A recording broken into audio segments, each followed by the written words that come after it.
안녕하십니까. 네.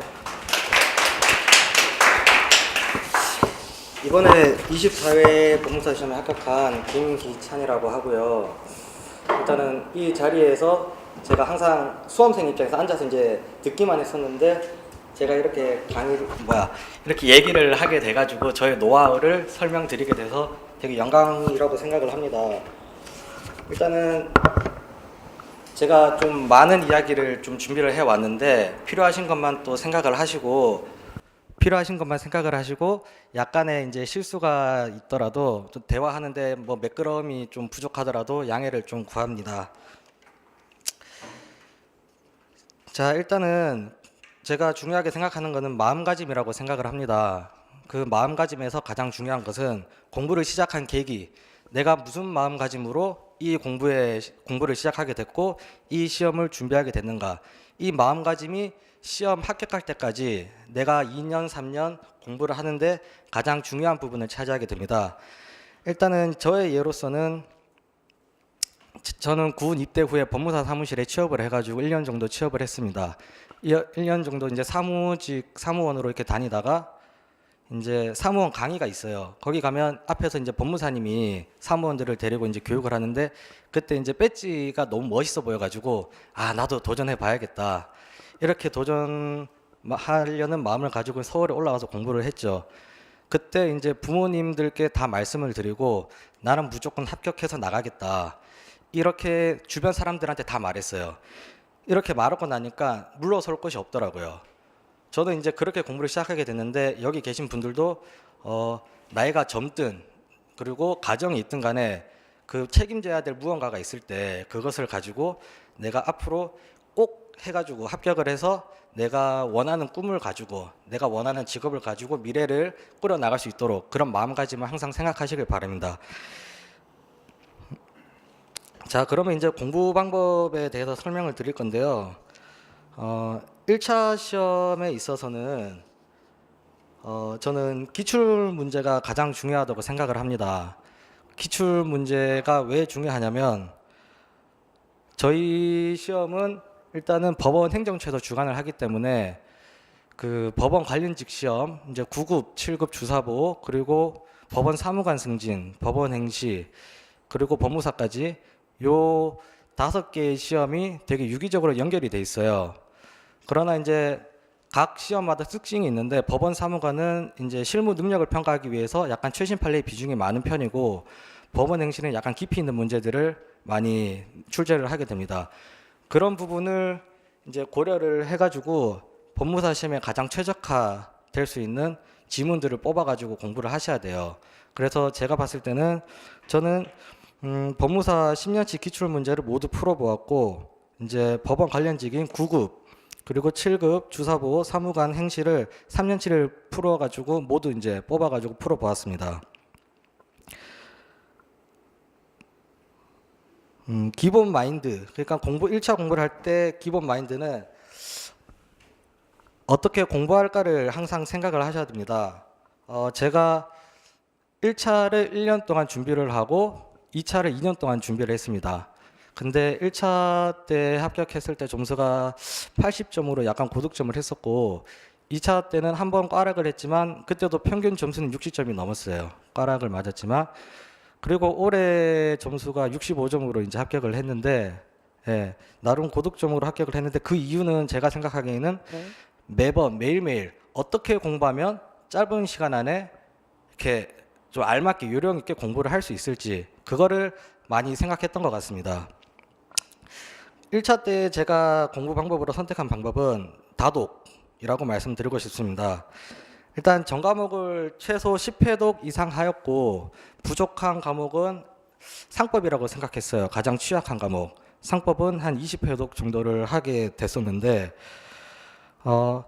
수험가에서는 이런 말이 있습니다. 시험 전날에 전과목을 볼 수 있는 정도가 되면 무조건 합격이다. 그래서 이제 그것을 하기 위해서 그러면 시험 전날에 전과목을 1회독 할 수 있으려면 어떤 방법으로 공부를 해야 될까? 어떤 방법으로 기본서를 정리하고 어떤 방법으로 문제를 풀 것이며 어떤 방법으로 암기하고 요약을 해야지 시험 전날에 전과목을 1회독 할 수 있을지를 항상 고민을 했어요.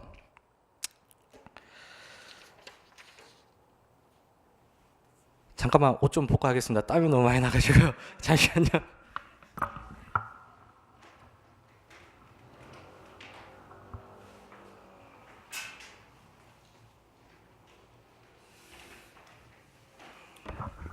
긴장을 좀 해가지고요. 예, 다시 이어가겠습니다.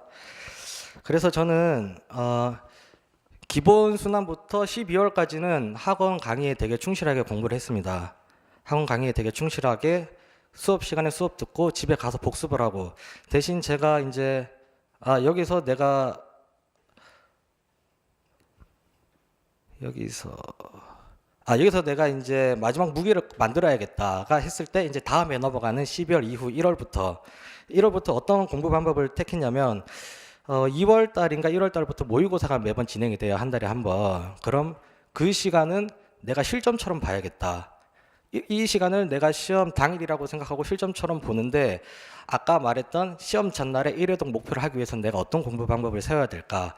그래가지고 제가 이제 생각을 한 거는 시험 전날 카페에서, 이제 왜냐하면 그런 분위기가 약간 또 공부하는 분위기가 여기는 많이 조성이 돼 있어요, 카페에. 그래서 카페에서 전과목을 1회독을 하자. 그래가지고 처음에 1회 모의고사 때는 빅 4과목 상법, 민법, 집행법, 부등법을 1회독을 했어요. 1회독을 하고, 두 번째 모의고사 때는 6과목을 1회독하고, 세 번째 모의고사부터는 8과목을 1회독씩 했습니다. 이렇게 하니까 시험 전날에도 당연히 1회독을 할 수 있고, 그게 이제 나름의 짧은 기간 안에 1년 만에 고득점을 할 수 있는 기본 바탕이 되었고요. 자, 그러면 그렇게 그러니까 속독을 하고 시험 전날 1회독을 할 수 있는 방법에 대해서 설명을 해 드릴 건데요. 자, 분명 처음에는 책 한 권을 한 번 읽기가 엄청 힘들어요. 왜냐하면 1회독을 하려면, 전과목 1회독 하려면 한 과목에 보통 한 2-3시간 만에 한 과목 책을 다 읽어야 되는데요. 첫 회독을 할 때는 첫 페이지부터 마지막 페이지까지 8시간 정도 걸렸어요. 제가 로고스 볼 때. 근데 그때는 이제 시간이 오래 걸리다 보니까 2시간 하면 집중력이 바닥이 나는 거예요. 그래가지고 어떻게 생각을 했냐면, 내가 내용을 보기보다는 책 끝까지 페이지를 읽기 위한 속독을 하자. 그래서 한 2시간 정도는 집중해서 보다가 마지막 나머지 시간에는 그냥 페이지 하나에 10초 기간을 딱 두고 그냥 빨리빨리 넘겼어요. 페이지 하나에 10초 정도 주면 700페이지면 7,000초, 그럼 2시간이 안 되거든요. 그래가지고 무조건 끝까지는 찍고 이제 다른 과목으로 넘어갔어요. 그렇게 하다 보니까 자신감이 생기고, 나중에는 책 내용이 그 다독이 오래되다 보면 내가 원하는 부위가 몇 페이지 있는지까지 이제 떠오르게 되더라고요. 이제 그렇게 공부하는 게 시험장에서 문제가 떠올랐을 때 그 문제가 있는 페이지가 딱 떠오르고, 그게 이제 문제를 좀 빨리 풀 수 있는 방법이 되고 시험장에서 도움이 많이 됐던 것 같아요. 그리고 객관식 문제집은 이제 연필로 문제에다가 이제 연필로 풀었어요. 연필로 이제 풀고 문제 위에다가 OX 번호를 이제 연필로 표시를 했어요. 내가 얼마나 많이 맞췄고 얼마나 틀리는지. 그래서 연속으로 2번 이상 맞춘 문제는 다시 안 풀어봤어요. 왜냐? 이게 사람이 본능적으로 시험장에 가서 틀리는 문제는 계속 틀려요. 근데 맞추는 문제는 아리까리한데 또 맞는 답안을 찍어요. 그래가지고 2번 이상 연속으로 맞춘 거는 풀지를 않았고, 이제 계속 X가 나오면은 틀렸다면 다음에 2번 이상 연속으로 맞출 때까지 계속 틀린 문제만 반복해서 풀었습니다. 자, 과목별 공부 방법은 이제 헌법 같은 경우에는 제가 말씀드릴 것이 없어요. 약간 포기를 처음에는 했지만, 근데 제가 이번에 이제 동차로 합격을 했는데 이재영 법무사님의 마지막 그 자료가 되게 좋더라고요. 그걸로 해가지고 이제 반타작 이상을 하게 됐어요. 공부 시간은 뭐 하루 정도 이렇게 공부를 해가지고 딱 중요한 것만 체크를 해서 이렇게 공부를 했습니다. 그리고 상법 같은 경우에도 일단은 요약집으로 저는 준비했어요. 조문집으로 많이 보시는데, 상법은 조문이 많이 출제가 되니까 조문집을 잘 정리하셔서 객관식 문제를 많이 대조를 해가지고 그렇게 다독을 많이 하시는 게 좋고, 민법 같은 경우에는 저는 이준현 박사님의 그 강의를 들었었는데 키워드를 다 표시를 해주세요. 그러면 내가 직접 찾아서 할 부담감도 줄고, 그렇게 가지고 키워드로 표시를 하고, 나만의 이유를 이제 붙여가지고 암기를 많이 하려고 했어요. 원칙과 예외를 나누되 불쌍한 사람을 보호하자. 약간 이런 식으로 이유를 그냥 이해가 잘 안 될 때는 만들어 가지고 암기를 해서 공부를 했습니다. 그렇게 이제 다른 과목들도 요약을 많이 기본서로 이제 압축 요약을 해가지고 이제 다독으로 해서 이렇게 시험을 보고 이제 시험 막바지에 있어서는 사실 공부가 많이 잘 안 되실 거예요, 다들. 그랬을 때는 학원에 있는 모의고사 문제를 계속해서 풀어보시는 게 시험 전날까지 그게 가장 도움이 많이 될 거라고 생각이 듭니다. 자, 이제 1차 시험에는 이렇게 제가 공부를 했었고, 자, 2차 시험은 학원 서울법학원 종합반을 이제 등록을 했어요. 왜냐하면 여기 학원이 합격자 수가 가장 많고 수석 합격자도 배출이 되고 최연소 합격자도 이제 계속 매년 이제 배출이 되고 있기 때문에 가장 신뢰 있는 학원이라고 생각을 했고 종합반에 등록을 해서 이제 다니게 되었습니다. 그러면 이제 시험용 법전에 대해서도 이제 고민을 하실 텐데 시험용 법전은 4월 달에 매년 개정판이 나와요. 4월 달에 개정판이 나오면 개정판은 꼭 구매하시는 게 좋습니다. 왜냐하면 실제 시험장에서는 개정판 시험용 법전을 주기 때문에 새로운 개정된 조문이 들어오면 그 위치가 다 바뀌기 때문에 개정된 것을 마지막까지 들고 공부를 하셔야지 시험장에서도 조문을 좀 더 쉽게 찾을 수 있고 익숙한 조문들의 위치를 파악을 할 수 있습니다. 그리고 저는 2차 시험 문제도 기출 문제가 가장 중요하게 생각을 하는데요. 1차에서는 넓은 범위에 대해서 좀 넓은 스펙트럼에서 이제 출제를 하게 되니까 약간 중요하지 않은 부분도 나올 수 있고 지엽적인 부분이 나올 수 있는데 2차에서는 100점을 기준으로 10점 이하로 쪼개기가 쉽지가 않아요. 그래서 나올 수 있는 주제는 주제 범위가 한정적이기 때문에 중요한 부분 그리고 핵심 쟁점이 되는 부분을 많이 공부를 하셔야 됩니다. 그리고 올해 시험의 경우 제가 이제 분석을 했었는데요. 최신 판례 또는 전원 합의체 판례가 그 민법, 민소법, 형법, 형소법에서 약간 한 45% 정도가 나왔어요. 최신 판례랑 전원 합의체 판례. 제가 이제 이거를 합격 수기에 나중에 이제 학원에다 올릴 텐데 거기다가 이제 좀 제가 정리해 놓은 거를 올려놨으니까 나중에 이제 올라오면 그때 이제 한번 확인을 해보세요. 2018년도, 15년도, 뭐 14년도 이런 판례들로 다 사례가 구성이 되었습니다. 그만큼 최신 판례와 전원 합의체 판례의 비중이 되게 높아지고 형법의 경우에는 전원 합의체 판례 다수 의견과 소수 의견까지 공부를 해야 되니까 좀 심도 있는 그런 공부를 하셔야 되고요.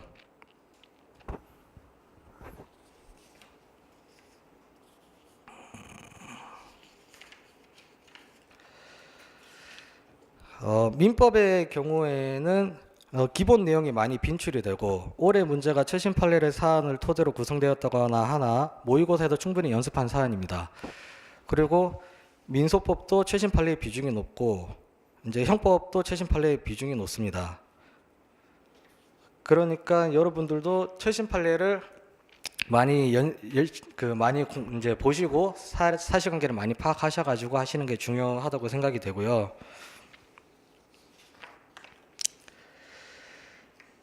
자, 기간별 공부 방법은 예비순환이랑 1순환 때 저는 서브노트를 만들었습니다. 서브노트를 만들었고 그때가 이해하고 이론을 정리하고 가장 열심히 공부할 수 있는 기간이고 이제 2순환, 3순환 때는 매일매일 모의고사를 봐야 되기 때문에 그 진도에 따라가기 벅차요. 그렇기 때문에 스스로 정리할 수 있는 시간이 많이 부족하게 됩니다. 그래서 예비순환과 1순환 때 최대한 이해를 하고 정리를 하고 답안지에 현출할 분량을 자기만의 쓸 내용에 맞춰 가지고 정리를 잘 해놔야 돼요.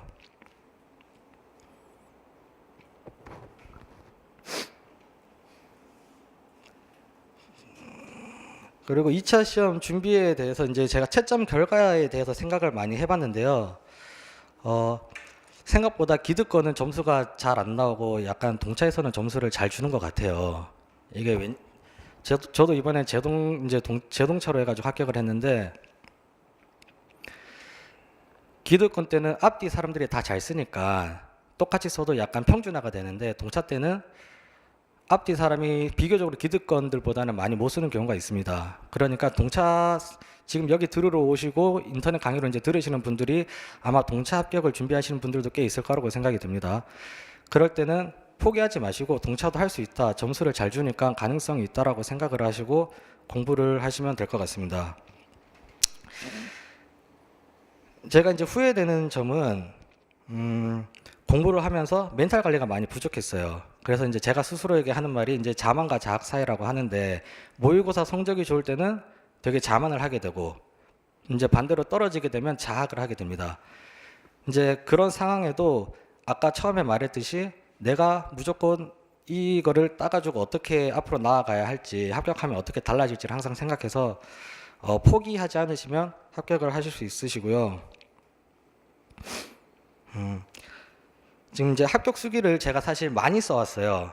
되게 이제 많이 이제 지금 준비를 해가지고 쓰고 있는데 이것을 제가 이제 말하려니까 약간 이렇게 발표하는 게 뭐 경험이 잘 없어가지고 좀 부족한 부분이 있는데 나중에 홈페이지에 올라오니까 거기에 자세하게 이제 써놓을 거니까 그거를 많이 참조하시고요. 제가 이제 스터디 매니저를 하게 된다면 제가 공부했었던 노하우들을 많이 전수해 드릴 거고요. 그리고 공부 방법에 대한 전수와 기본적인 내용에 대해서 요약 정리한 것을 이제 설명해 드리고 이제 개별 상담도 진행하게 될 겁니다. 그리고 기출 문제를 제가 분석을 많이 했었어요. 1차든 2차든. 그래서 교수님들께서는 이제 기출 문제 항상 얘기는 하겠지만 따로 이제 뭐 도표로 정리를 해서 분석을 하든지 그렇게 해서 기출 문제에 대한 분석을 좀 확실하게 할 예정이고 중요 쟁점에 대한 사례풀이를 바탕으로 해서 내용 이론보다는 실전에서 어떻게 답안지를 구성할 건지 그리고 어떻게 하면 고득점 전략이 가능한지 그리고 사례 풀 때 노하우와 꽈락을 방지하기 위해서는 어떤 식으로 해야 될지 제가 이제 한번 꽈락을 맞아봤기 때문에 꽈락을 맞지 않기 위해서는 최소한의 쓸 것들 그리고 이렇게 이것만 암기하면 어떤 문제가 나와도 이것만 쓰면 꽈락은 안 나온다 하는 기본적인 아주 기초적인 원리에 대해서 설명을 좀 해드리려고 해요. 저도 지금 이번에 스터디 매니저를 하게 됐는데 저도 기득권 때 이번에 제 동찰자 스터디 매니저를 들었어요. 예, 근데 이 스터디 매니저 하는 게 진짜 합격생들의 노하우를 알려주기 때문에 교수님들과는 다른 무언가가 있을 겁니다.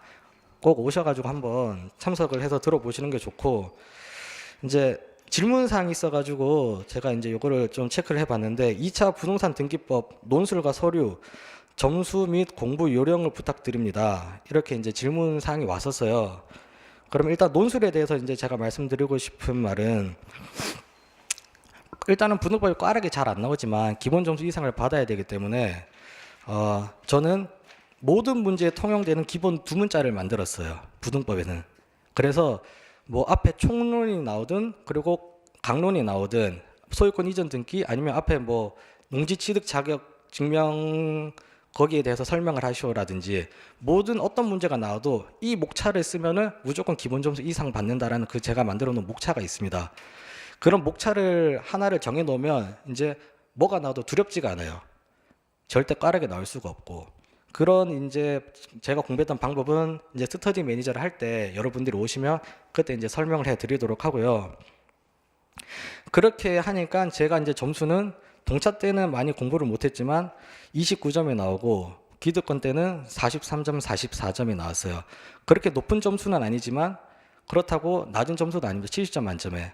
절대 꽈락이 나올 수 없도록 그렇게 준비를 하시는 게 좋고 자 이제 서류에 대해서는 제가 생각하는 바로는 점수를 좀 잘 주는 과목이라고 생각해요. 조금만 공부를 하면 이거는 서류는 이제 약간 실무적인 부분이 많이 반영되기 때문에 많이 쓰는 연습을 많이 하셔야 되고요. 다만 사람들이 많이 걱정을 하시는 게 첨부 서면을 어떻게 써야 되는지 첨부 서면은 이제 교재 보면 세 줄, 네 줄로 많이 이렇게 좀 부풀려서 설명이 자세하게 되어 있는데 한 줄만 쓰시고 법 조문을 명확하게 쓰시면 필요한 점수는 다 받을 수 있습니다. 저 같은 경우에는 첨부 서면을 한 줄씩만 본 시험장에서 첨부 서면을 한 줄씩만 썼어요. 대신 괄호 열고 법 몇 조, 규칙 몇 조, 지방세법 몇 조 대신 근거 조문을 명확하게 규정을 하고 민법과 관련된 거 예를 들면 상속과 관련됐으면 민법 조문까지 다 썼습니다. 그러니까 한 페이지 조금 넘는 분량에도 불구하고 서류 점수가 28점 뭐 이런 정도까지 점수가 다 나와요. 그런 이제 신청서 같은 양식 같은 것도 나중에 스터디 매니저를 하면서 제가 어떻게 썼는지 그런 것들을 보여드릴 테니까 많이 참석을 해가지고 좋은 정보들 많이 얻어가시고요. 하여튼 제가 지금 많이 부족한 점이 많은데 제가 말 못한 부분은 나중에 홈페이지 올라오는 합격 수기 보시고 네, 많이 참조해 주셨으면 좋겠습니다. 네, 감사합니다.